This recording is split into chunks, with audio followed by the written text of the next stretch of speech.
다음은 충실한 시민의식을 위한 양심의 형성 시간입니다.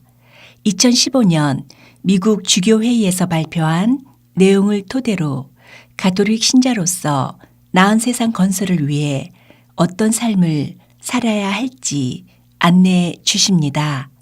이 시간 조민혁 요셉 신부와 김선미 아가다 수녀가 함께 하십니다. 가톨릭 방송 애청자 여러분 안녕하십니까? 오늘날 이 땅에서 어떻게 책임 있는 그리스도인으로 살아가야 하는지를 진지하게 고민하는 시간, 충실한 시민의식을 위한 양심의 형성에 말교성당의 조민현 요셉 신부입니다. 가톨릭 성서 모임의 김선미 아가다 수녀입니다. 미국에 있는 모든 가톨릭 주교님들이 2015년 11월에 가톨릭 신자들이 하나님의 목소리에 귀를 기울이는 올바른 양심의 선택을 촉구하시는 문서인 충실한 시민의식을 위한 양심을 형성하는 것에 대한 가르침을 발표했습니다.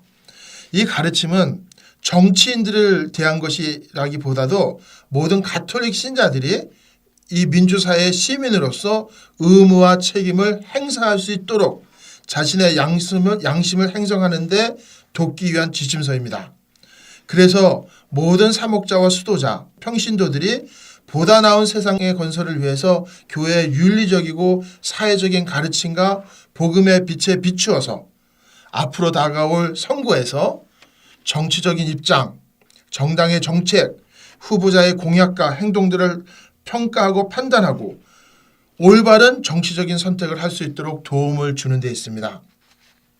또한 공적인 대화를 촉진해서 사회에 공헌할 수 있도록 신자들의 양심을 키우는데 되는 지침서로서 우리 모두가 어떻게 하면 좀 더 품위 있는 인간의 모습으로 살아갈 수 있는가, 어떻게 하면 좀 더 그리스도인의 모습으로 살아갈 수 있는가 함께 노력해 보는 시간입니다.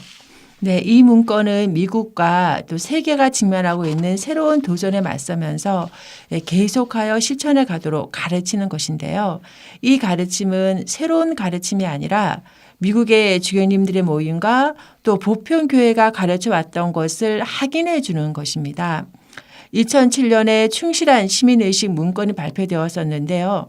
이후 개정이 되어서 베네딕토 16세 교황님과 또 프란치스코 교황님의 풍요로운 이런 가르침들을 반영을 하고 있습니다. 이제 세계는 인터넷, 스마트폰과 같은 정보 매체의 발달, 또 교통수단의 발달 등으로 일일 생활권이 된 글로벌 시대가 되었습니다.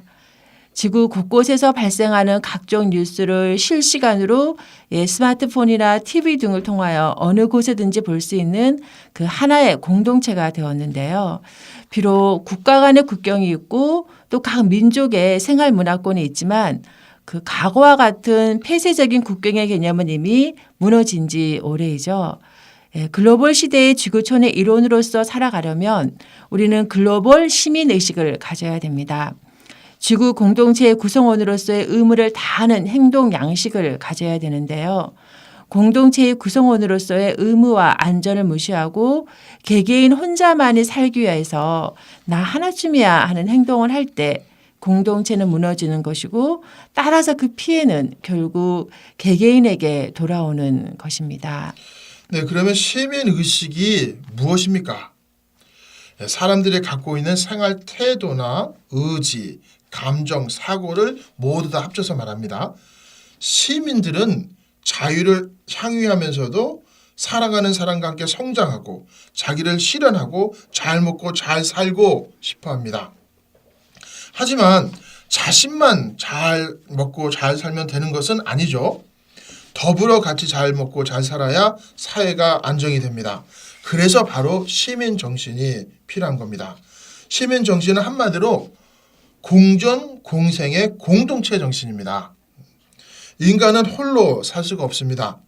태어나는 것도 나 스스로 태어난 것이 아니죠. 부모님이 있어서 나라는 사람이 비로소 있게 된 겁니다. 그리고 내 부모의 부모, 그 부모의 부모가 있었기에 나라는 사람이 오늘 이 자리에 있게 된 것입니다. 마찬가지로 나라는 사람이 있어야 나 다음 세대의 사람들도 있을 수 있습니다. 이렇게 보면은 나는 과거에 그 누군가, 곧 부모님, 형제, 친지, 조상이 있어서 있게 된 것이고 또 미래에 그 누군가를 있게 합니다. 이렇게 사람은 유일무이한 존재이기는 하지만 과거와 미래의 수많은 사람들과 함께 살아가는 존재일 수밖에 없습니다. 시간적으로 과거와 미래의 수많은 사람들과 공간적으로 세상 곳곳의 수많은 사람들과 자연과 함께 공존하는 존재입니다. 이를 인간의 사회성이다 혹은 공동체성이다 라고 부릅니다. 네, 인간의 이 개체성과 사회성은 우리가 벗어버리거나 또 무시하거나 예면할 수 없는 필연적 조건입니다. 정의, 사랑, 자비, 평등, 진리 이러한 보편적 가치가 존중되는 공존과 공생의 태도가 필요합니다. 그런데 요즘 이 사회성과 공동체성이 급속히 붕괴가 되고 있습니다. 나만 알고 남은 배려하지 않는 태도, 또 나만 살고 남은 죽어도 눈길조차 주지 않는 태도 때문인데요. 우리 동네, 우리 지역, 우리 나라만 알고 다른 동네, 다른 지역, 다른 나라는 생각하지 않는 태도, 우리만 살고 남은 죽어도 괜찮다는 태도, 이러한 분위기가 우리 사회를 또 이 세상을 휩쓸고 있습니다.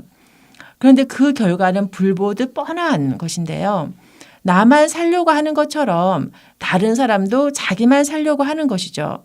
이것은 살기 위한 투쟁을 불러오고 또 그렇게 되면 둘 중 하나만 살아야 하기 때문에 누군가는 죽어야만 합니다. 국가 차원에서도 세계 공동체 차원에서도 우리 모두가 함께 사는 길을 찾아야 합니다. 그래서 우리 모두가 함께 사는 길을 찾기 위해서 한 사람 한 사람 깨어있는 시민의식이 그 어느 때보다 절실하게 요청이 되고 있는데요. 네, 이 방송을 들으시는 많은 분들이 2016년 11월 미국 대통령 선거에 참여하실 거죠. 그리고 많은 분들이 나는 누구를 찍겠다, 나는 누구를 지지한다라고 이야기를 하는데 여러 가지 이유에서 그렇게 지지하고 자기의 입장을 정리하실 겁니다. 하지만 이 캐톨릭 신자라면은 이 충실한 시민 의식을 위한 양심의 형성에 의해서 내가 신자와 동시에 시민으로서 이 사회 질서에 참여하는 의무와 책임을 깨달으면서 생각하면서 그런 결정을 내리셔야 합니다. 그래서 가장 중요한 것이 하느님 나라가 와야 된다는 게. 근데 하느님 나라가 아직은 완전히 오질 않았어요. 하지만 여전히 우리는 하느님 나라의 백성으로서 이 사회 질서에 참여해야 한다는 것을 깨달아야 합니다. 그래서 끊을래야 끊을 수 없는 하느님의 진리를 증거해야 하는 사명이 우리에게 있고 그것은 바로 가난한 이들에 대한 봉사입니다. 그리고 선교사로서의 우리의 역할입니다. 그리고 성당, 교회, 자기만의 그 울타리 안에 머무르지 말고 가난하고 소외된 곳으로 나아가서 사랑과 기쁨으로 예수 그리스도님을 전할 것을 말해주고 있습니다. 그래서 우리의 지구와 그 안에서 살아가는 모든 사람들, 특히 가장 가난한 사람들을 돌볼 수 있는 양심을 형성해 나갈 것을 촉구하면서 이러한 양심에 의해 형성된 시민의식으로 가감하게 선거에 참여하라는 말씀입니다. 더 나아가 문건은 미국 국내와 외국인 정책에 대해서도 최근에 진행된 정치 윤리적 문제에 대해서도 지적을 하고 있습니다. 특히 낙태와 안락사, 미국의 법정과 정치단체, 미국 문화 자체에서 점차적으로 해결해야 될 결혼의 어떤 재정립 문제, 환경과 가난한 이들을 해치면서 천연 자원을 파괴하고 또 재화의 지나친 소비 문제, 그리스도인과 세계의 산재에 있는 소수 종교인들에 대한 폭력적인 공격에 관한 문제, 가난한 사람을 우선으로 삼지 않는 경제적인 정책의 어떤 실패, 또 부서지는 이민 정책과 전 세계에 걸친 난민의 위기 문제, 인간의 삶과 품위의 모든 면을 위협하는 전쟁과 테러와 폭력 등 심각한 정치 윤리적 문제들에 대해서도 다루고 있습니다. 네, 다음 시간에 뵙겠습니다. 감사합니다.